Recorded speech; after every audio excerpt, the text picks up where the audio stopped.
This is Tilted Podcast.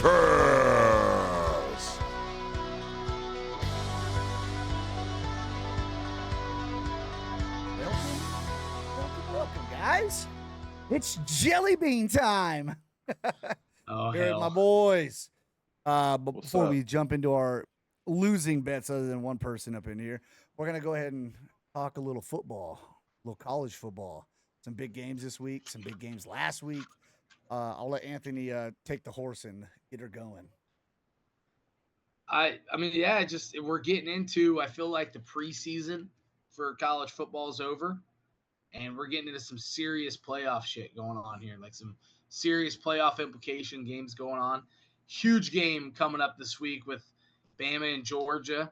But I really want to start with OU, Tyler, where you're at, and Tennessee, and what your thoughts are on the OU developments. Obviously, they got handled by Tennessee, quarterback change, all that. Like, where do you think the status of this team is right now?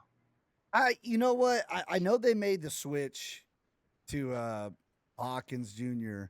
And I don't know if that was just they couldn't. Arnold made some really tough throws that were just not good. Now, from what I'm hearing, they're staying with Hawkins into Auburn.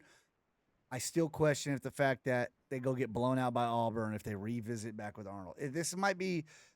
It's not good timing for OU sitting at 3-1, going into a very good Auburn school with the freshman quarterback. It's gonna be tough. We'll see. I don't know. Arnold was supposed to be this big bad thing. He looked great in the bowl game. He threw for a lot of touchdowns, a lot of yards, and the two interceptions that I watched against Tennessee were so awful. I mean, they were atrocious. I mean, the kid they're putting in, man, is a dual threat kid out of Allen High School right here in Dallas. Michael Hawkins Jr., man, he's pretty legit. Watch some film on him. He's going to bring a different dynamic to their offense, and I think they just realize, right? I mean, they're in the SEC, man. They're looking around, and I think they're realizing something's going to have to change. And I don't think they're set up to have a big year this year. Myself, I think it's almost like the realization is there, and let's make the change now and get the kid a little bit of growing time because, and this, to be honest, I mean, I know you say Auburn's good, but coming from a Bama fan, I think it's the perfect place to put him in for his first game. I mean, Jordan Hare's a tough place to go, but Auburn's one of the weaker teams they're going to play in the SEC this year. So, right, if you're going to throw him to the fire, it's probably one of the better places for him to get the introduction at least. Yeah, I don't disagree with that. But the biggest problem with OU, they don't got a run game, man. Their leading rusher is Arnold, and he's not built to be a running quarterback. And then I think that this kid will help. I think you're going to see more pistol.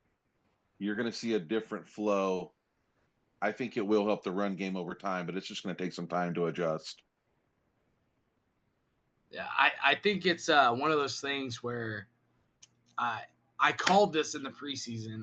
This schedule is brutal, man, and this is a bad time to be trying out a freshman quarterback. Not necessarily saying a bad time against Auburn specifically, but just they have a gauntlet of teams they're getting ready to play. Alabama's rolling in, I think, in October. They play Texas. I think this team's going to unravel, but I do give them a little bit of kudos because it takes some balls to switch to a rookie quarterback in the SEC, or freshman quarterback. It's something I wish the Michigan would do right now with Jaden Davis. I wish they would change to and try out a true freshman at quarterback there. But I think it says what happened this last weekend is more about Tennessee than it is about OU. That team is freaking good. They are so good. I don't know if they're ready, if they're a year away, but I'm a big fan of what's going on at Tennessee right now. I feel like none of us had them in the playoffs, and I said the very following week, I feel like we missed on that after watching them play one time. My best friends out there, their opening schedule was very weak, so I was interested to see. And I'm still interested to see when they stack up it gets the upper echelon, because I do think that Oklahoma is not quite there right now. I think they're kind of in a weird year. So, but man, the quarterback looks the real deal. Their defense looks good.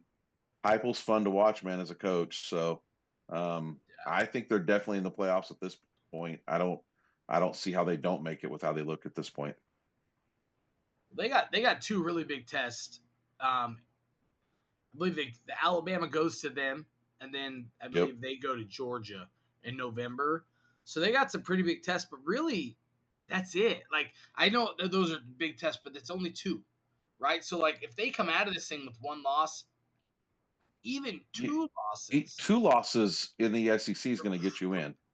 they're probably still, and God forbid them be close losses. Like I think they're going to be in there. I think this quarterback's unbelievable, and they're playing really good defense. So, I mean, I don't want to get on the Big Ten because you're a Big Ten guy, but I've heard a lot of people saying 2-loss SEC team, we're probably looking at 5 to 6 getting in.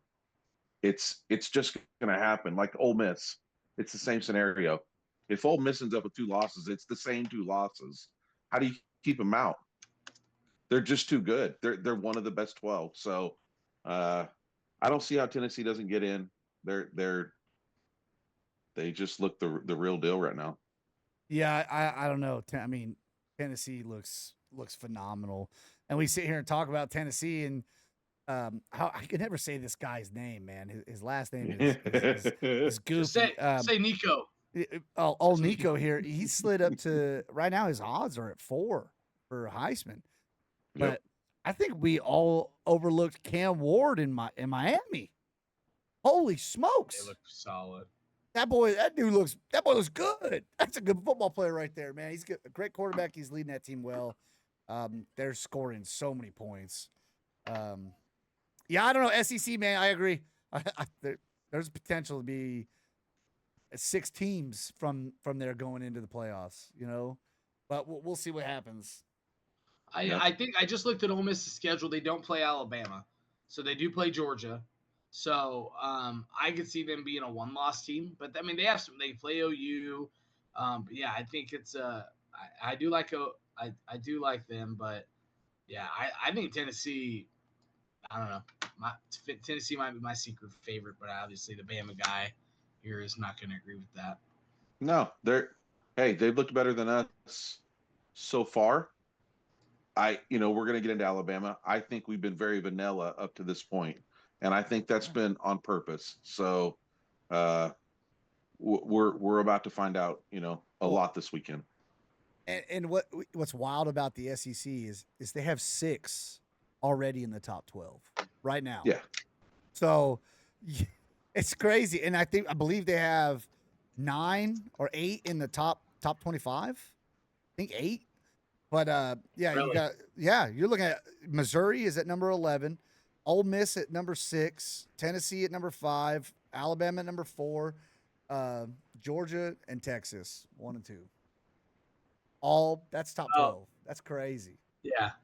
It's crazy to think that. Yeah.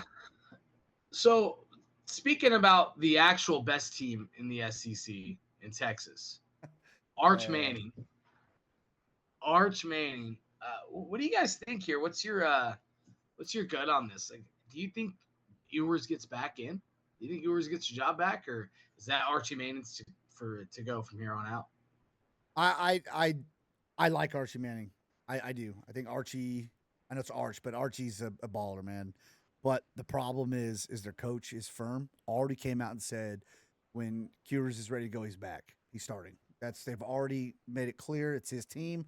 I don't know if that's a confidence thing to say by a head coach, and it's more of like, hey, Arch, you're a guy right now, but when Ewers comes back, it's his team. I don't know if that's kind of how they're treating it, so they don't take away that confidence from their quarterback. Because what if Archie has a flop week, and you've already basically told your starter who got hurt, oh, you're out. We got this guy now. You don't want to cause that ripple. How do you take him out if this guy goes again this week and throws for 300, 400 yards and 4 touchdowns, 5 touchdowns? How do you bench that? I just don't know. What do you think, Brad? I think that they have to play Quinn. I mean, a couple weeks ago, we're talking about him as right potential number one, number two, number three pick, right? So I don't think that we can take the fact that Arch had some good numbers against UTSA and Louisiana Monroe and say that Quinn needs to be benched.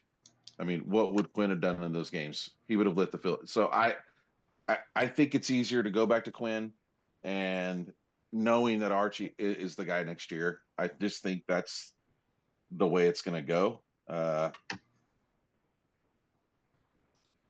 I don't see how they go any other direction. I don't. And I know Arch, looks great, but Quinn looked great and has looked great and, is in his final year there and, was already a Heisman favorite. They were already one of the top teams. I just don't see how you go against it at this point. He's a junior, just so you know. He does have. But it's his final year there. Yeah, he's leaving. Yeah, he's going. He's going to the pros. He's going. Year. Everybody knows that it's. But depending on his injury, if he's out for a couple weeks, I don't know. Yeah. It could change things. The only positive I see, the difference in them is obviously Quinn is a better completion percentage, but Archie's almost got like a 5-yard difference in yards per throw. So I don't know. It's gonna be hard. I'm glad I'm not in that coach's position to make that kind of decision. They have come out. I said, Quinn did go against Michigan though. That is a real deal defense, right? Like honestly, Arch went against UTSA and Louisiana Monroe. Those are shit. It is what it is. So what does he do against an Alabama or a Georgia? Quinn's already proven it. I think you have to run with that guy until he's off campus. I think they do. I don't know if that gives them the best chance to win. I like Archie, I like Arch. So you had mentioned Heisman. Who do you right now? We'll go around quick. Your current Heisman. Who's your current Heisman winner? I know who we all picked before. Well, I'm still Jalen, but I think Cam is right there and Nico are right there. Those are, and I said Cam a few weeks ago, right? Like those are the guys to me. It looks completely different this week if Carson Beck comes out and lights Bama up for 4 or 5 touchdowns. Then the script gets flipped, and so right now I'm Jalen because I feel like he has to do what he's got to do for us to win.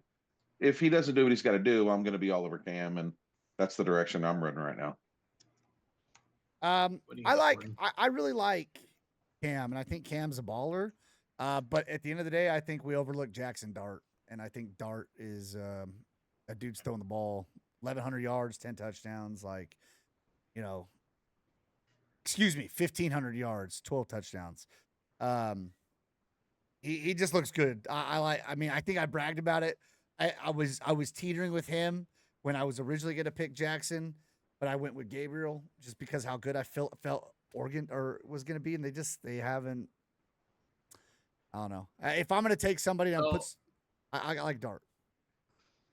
So I'm looking at the current odds right now, and Cameron Ward's still the favorite out of Miami. Dart second. You got Milroe at third.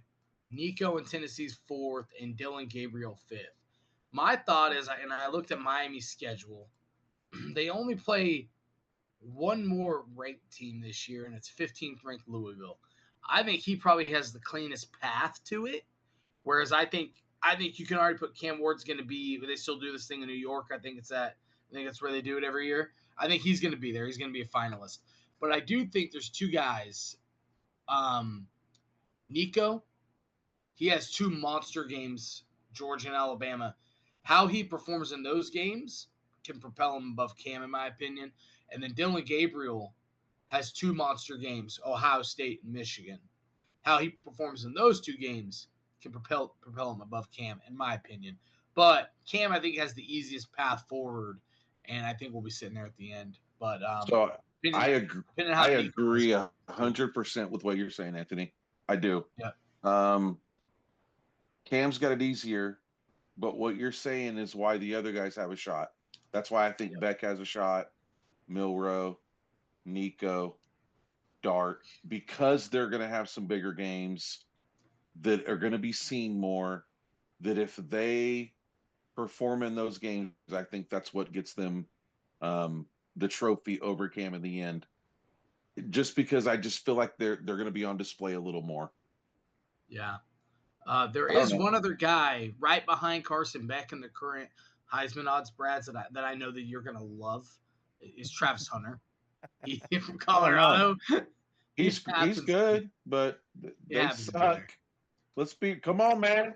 Let's get to my picks because you know I'm going against them.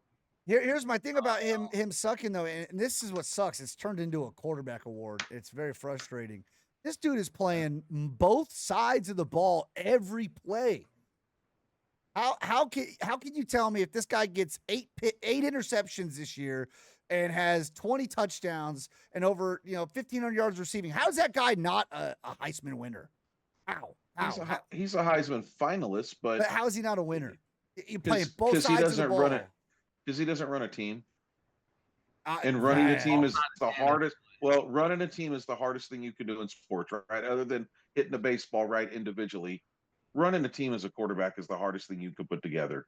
So it is what it is. They're going to give it to the quarterback. I know it's frustrating, but one of the quarterbacks is getting it. No, you're not wrong. Yeah, it's a quarterback award, just like the NFL MVP. Same thing. Yeah. I love to watch him play. I wanted to throw that stat out there and the thought of it, like how crazy is that? This guy comes out here with insane amount of interceptions and touchdowns and yards that doesn't win something. I hope he is ridiculous. A finalist. I really do hope he gets a chance to be a finalist.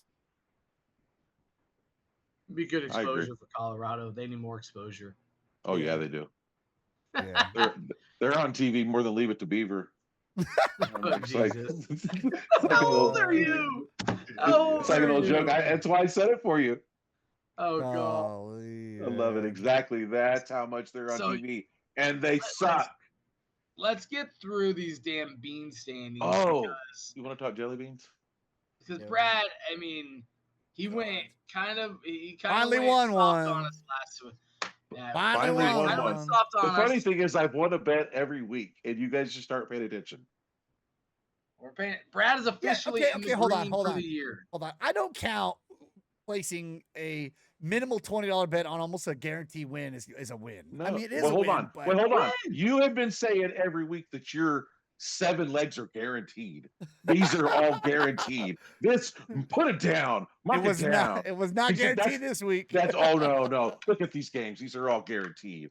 Right. So look, the reality is we're trying to make jelly beans. And so I did a little right. I have just every week. I told you guys week 1. I don't think we need to give it all away every week. I think that I need to strategically try to make a little bit back. So that's only been my strategy. I know that, obviously I did a little wild thing this week, right? So we'll just see how this goes. But it's been fun. It's definitely been fun to track. I wish we were doing these later in the week. I know we, filming wise, we have to do certain things, right, to make things work. I wish we were doing these later. I feel like we do better, Anthony and I individually, later in the week when we can get a little more locked in. But it's been fun to get, to make a run at and see what we can do individually. And, I'm definitely not lighting. I'm not doing anything crazy. I'm up like $7, right? It is what it is. Yeah. Well, you're upset. Yeah. But here's the thing. Like, when you look at this, like, we're 4 weeks in to the college season. We still have a long way to go. We have we have another probably 12 weeks or something like that, or 11 weeks. But, not all is lost here. Like, Tyler and I went negative 25 beans last week, but we're down 50. I'm down 52 for the year. Horton's down 56 for the year. Brad's up 7. So there's definitely some winning wagers going on. Not all is bad. It's obviously we've lost a few along the way too, but there's definitely some winning, and I see it. I can't speak for Tyler, but I see myself clawing out of this red this upcoming week because I got a couple must wagers locks for this week. Oh, here we go. Locks. Got some locks. Let's see what the champ Brad has in store for us this week. Yeah, we'll go to Brad. If he. Oh yeah. Woo, the $7 champ, baby. Oh yeah, I'm feeling it. All right, so I'm going to be pretty easy. I do keep doing these 6 point teasers. Um, Alabama has beaten Georgia 8 of the last 12 times. I I know there's a big change this year. I think when we spoke at the beginning of the year, I said Georgia was going to go on the road and more than likely win this game. Um, I'm feeling a little different about the game. I do feel like we're in better shape than I thought we were going to be in. Georgia is still Georgia, though. So um, I feel like we have been vanilla, very much vanilla on purpose. Our defense has not shown anything. So I'm excited as a fan this weekend.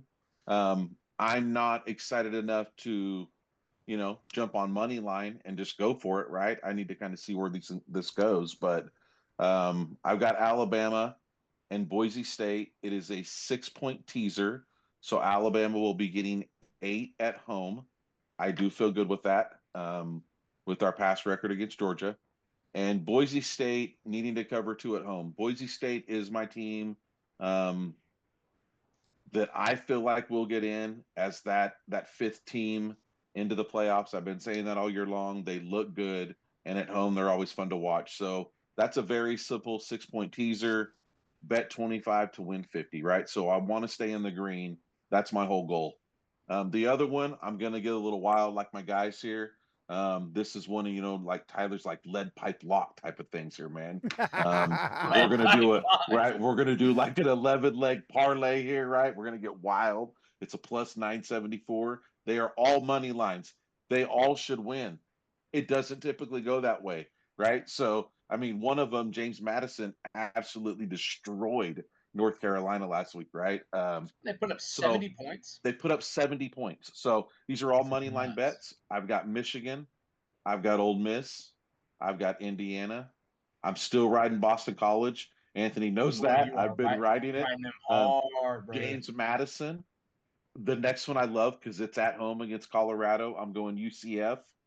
There's your downfall. There's your downfall. oh yeah, it's a downfall. They're favored by 2 touchdowns, which is funny. USC is money line at home. I'm looking for a bounce back game. Troy, kind of an odd team. I feel like they're good at home. I'm going there. This next one is for my boy Wyatt Freeman, who plays here at Rice University, favored by 7 at home against a really crappy Charlotte team. So we're going to go with Rice. And then the Boise State, you already see me running with them on the other side. I feel like they'll win handily at home. And then Utah, was a little worried about Cam Rising, but Cam Rising was able to do what I anticipated he would do against Oklahoma State. That was a big victory for Utah because I have them coming out of the Big 12. So that's my 11-leg parlay plus 974. And I am wagering what I am positive $7.28 to win a whopping 78-19 this week, fellas. And if I pull that, I will have a strong lead in the Jelly Bean standings. That's assuming we lose.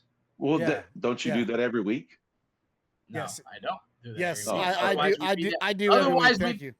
No, you don't, or else you'd be down 100 jelly beans. Yes, this is true. I haven't lost all the time. I have won some here and there, but love it. Yeah. I was definitely wrong. It was winning bet. I guess, I guess I'll go next. I'll let Anthony sit back and relax, and he can hit this next one. Kicking back. Uh, Well, I am taking a straight line here.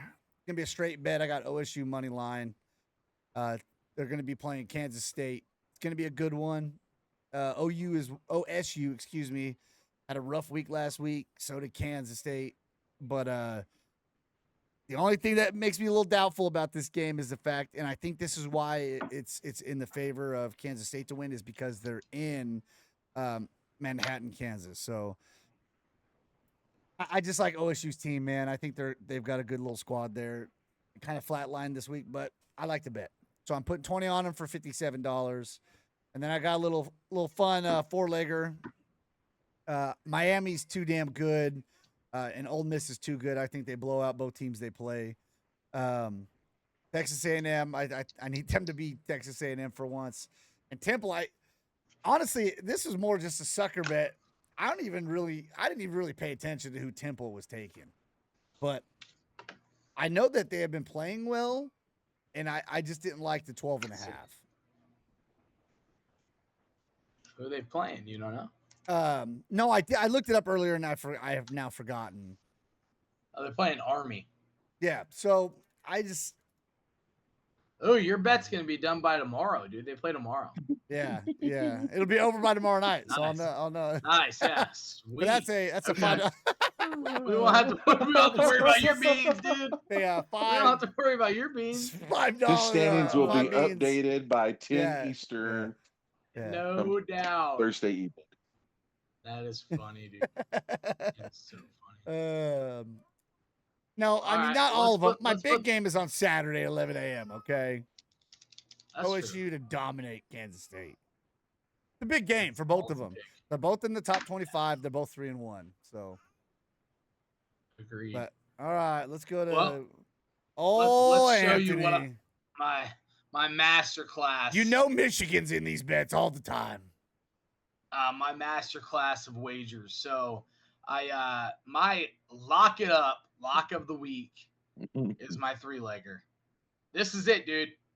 You should join me on this. If you guys bet more than jelly beans, I think you should go with this one.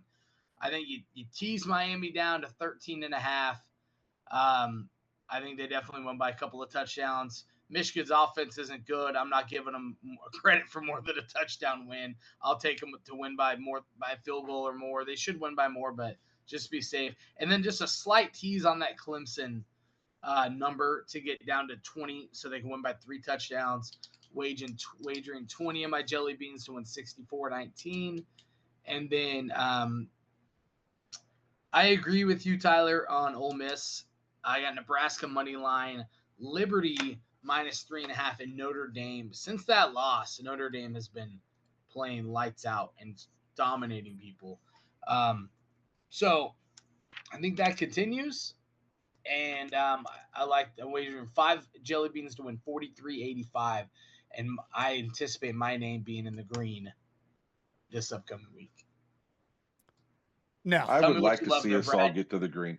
I would like to see us all get in the green so that people actually thought we were, Listen. decent at placing jelly beans. But if I was good at placing jelly beans, I'd have a jelly bean factory. Okay, I'm not that good at placing jelly beans. we're working on one on the side. It's just the bowl gets filled up and then Yeah, bowl and drops then, back and then the down bowl and- breaks. The bowl breaks, and the back up, jelly and then- beans go everywhere. yeah, it's tough, man. The glass just Uh, sometimes shatters. No, I got God, you. it's frustrating. But Yeah, well- I like Liberty over. They're going on the road to Appalachian State, who looks terrible. So I think I like that one, and only 3.5 points. So that's a big one. But good luck to your Alabama squad this week. Thank you, man. Boy, that It's is gonna be going to be interesting. quite the game. I'm looking forward to seeing it. Yeah, I think we'll have a really good idea. And then is it next week? I know 2 weeks from now we got Oregon, Ohio State. Like the preseason's over and shit's getting deep over the next few weeks of college football. So yeah, we'll like see how you these said, college rankings start to shake out. like you said, that it's the preseason's over. Now you've got your big games are going to start coming into play here. Yep, um, absolutely looking forward to it. Coming up. Like I'm trying to see when that next big one is. No, There are I big don't ones think- every week. I think from here on out. Not- I meant for like the top 1 through 3, which. Oh yeah. It's crazy to look at some of these games that like Ole Miss play in week 7. Ole Miss plays LSU, Penn State versus USC. Okay, week 8 is when we see Georgia and Texas. That's going to be a game to Yeah. watch. I think Alabama week and 8 Tennessee. You'll also see. Yeah, I think week 8 you'll also see. You're going to see Ohio State, Oregon. It's going to be a big one. Yeah, what do you got here? You got Get home. Get home. good. Get home. Sorry, Dodgers tied it up. What we got? Oh, there we Okay, go, good. Dodgers, baby. Yeah, we could throw that in there. Dodgers, huh? We do. We got it. We got to talk about it. Probably early next week. It's Yep. playoff time, man. We We got to maybe we got to do like a Sunday. When do you go back to work, Tyler? I Sunday? work Sundays, so Sunday, Monday, We Tuesday. might have to so do. We might have to do like a Sunday night pod. once the Sunday. Hey, playoffs I will start. do a Sunday night baseball cheered on. I mean, it's going to be all Dodger talk, but it's totally fine with me. Fuck the Padres. Well, they've owned us this year, so we need to Yeah, that's fine. figure It's this fine, shit baby. out. Talk about playoffs. Hey, but talk about this is what we're playoffs. looking for right here, baby. Roll Tide, roll Saturday. We're looking for number 19, baby. Looking Yeah. for number 19 overall. Let's get it started. All right. Well, guys, thanks for jumping in. Hopefully you enjoyed. Remember, gambling is dangerous. You will lose if you bet. Don't bet your whole life savings. Bet what you can and stay there. If you ever need help, there's a number down below in the comments. If you're struggling with betting, please do that. Brad, Anthony, thanks for tagging along as always. Guys, See you, fellas. There, have a fellas. good one. Thank you for watching. We appreciate each and every one of you, and we hope you join us again. If you could, please give us a like, subscribe, or follow at any of these social medias right here. And if you have any questions or concerns or something you want to discuss, please send us an email at tiltedpodcast24@gmail.com. Thanks, and have a great day.